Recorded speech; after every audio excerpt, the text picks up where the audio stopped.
probably as much as any team in the league.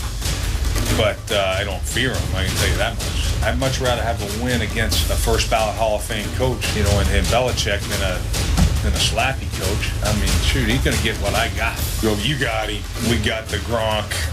We're putting Kong on them. I get it. They got all the trophies, and they got the record says what it is. But, I think we got the same record as we had in that stadium on Sunday. It's a brand new team, and we'll see what happens. Don't talk about it, be about it. On Sunday, we'll see who can walk the walk, Belichick's Pats or Rex's Bills. Which team has the mental edge heading into Sunday, Mr. Bayless?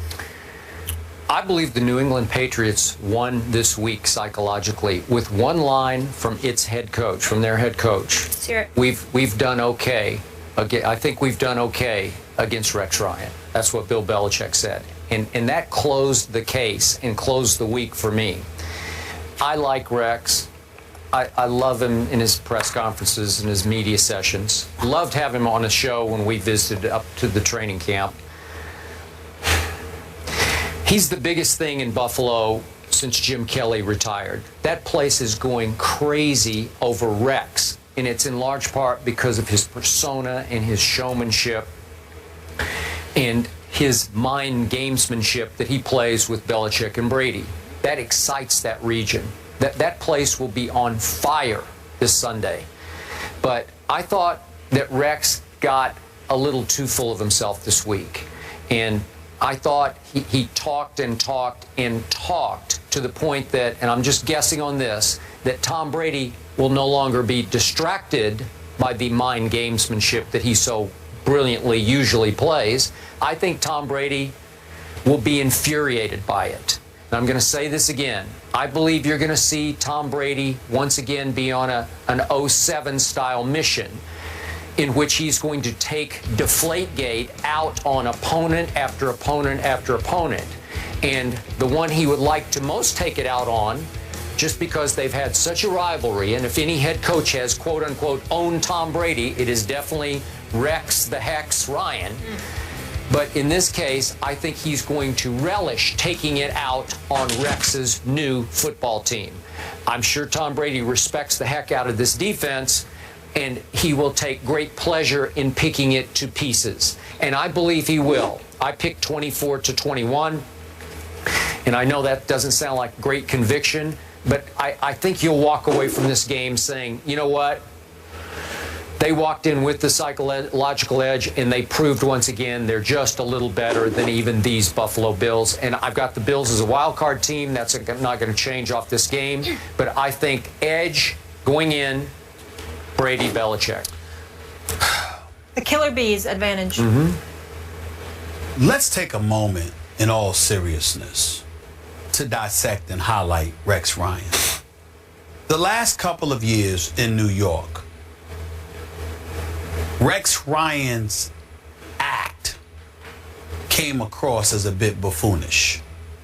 I'm never calling him the man that, because you certainly don't want to get caught up in characterizing individuals in a derogatory fashion. And I'm certainly not doing that with Rex Ryan. I'm talking about his act. Yeah. Not talking about him, the man.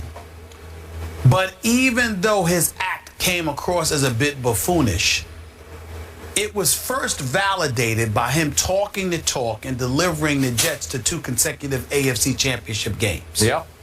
Now let's fast forward to Buffalo. He gets fired from the New York Jets job. He comes on the set with us at First Take when we went to his camp. And even though I had no enjoyment whatsoever being up there in Foxborough with New England, I thoroughly enjoyed being in Rochester, New York. I love Foxborough. Well, I didn't like being up there because the New England Patriots were busy practicing and they never came on the show until the last 5 minutes. That's what they do. They're about winning football games, not being on I didn't want to be there, but I loved being in Buffalo and I loved being in Florham Park, New Jersey. I have no problem with them stiffing us.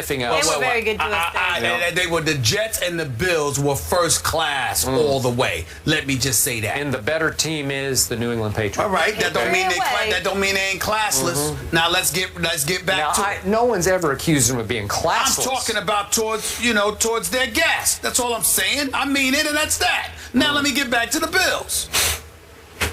Rex Ryan is talking But damn, did they back it up opening day. They ran the Indianapolis Colts out the stadium. And all I'm saying to you, Skip, is this. Let's give the man credit.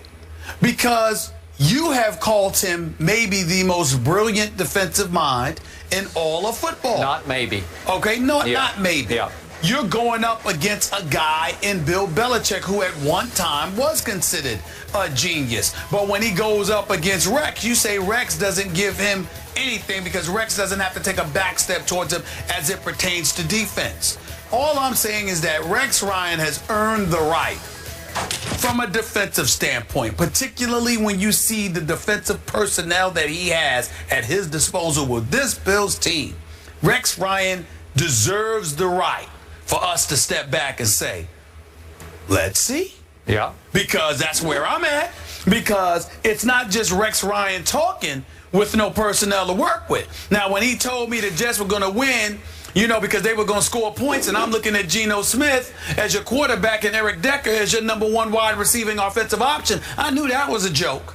But when you tell me we've got some studs because you went out and got LaShawn McCoy, because Sammy Watkins is your wide receiver, okay, because Tyrod Taylor is somebody that can make things happen.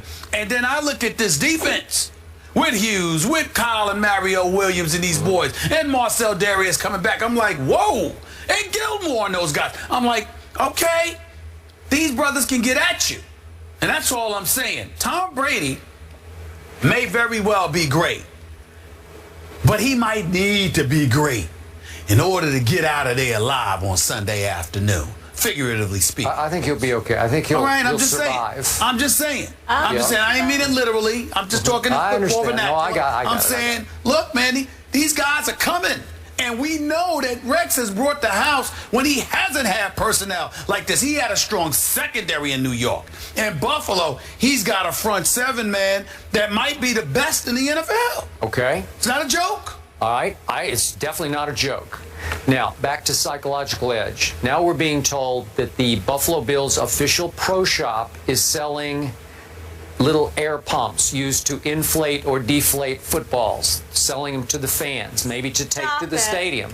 So we're being told. Not a big deal, but I'm telling you, it's going to be a deal. I will admit to you. I will admit to you, to do something like that to a guy like Tom Brady, he'll pay attention to that. I do believe he will take that to heart, and he will take it out I'm just on the saying, Bills. he's the kind of he guy. Will. Listen, he is the kind of guy. Michael Jordan not only taught us that, he taught me, look, little things that get said or implied to you, to the great one. I completely agree. We always hear that. Yep. Tom Brady's great. Advantage Brady. We have to leave it there. LaShawn McCoy did participate in drills, so that should be a good sign that maybe he'll be going on Sunday. Let's hope so. Speaking of Sunday, we got another matchup of Heisman-winning quarterbacks Marcus Mariota and the Titans face Johnny Manziel and the Browns. Johnny is starting. We'll discuss that one next. Who has the upper hand? Don't miss that. I said Eminem. I'm surprised that Molly wouldn't pick up on that, considering that Molly starts with an M. I'm just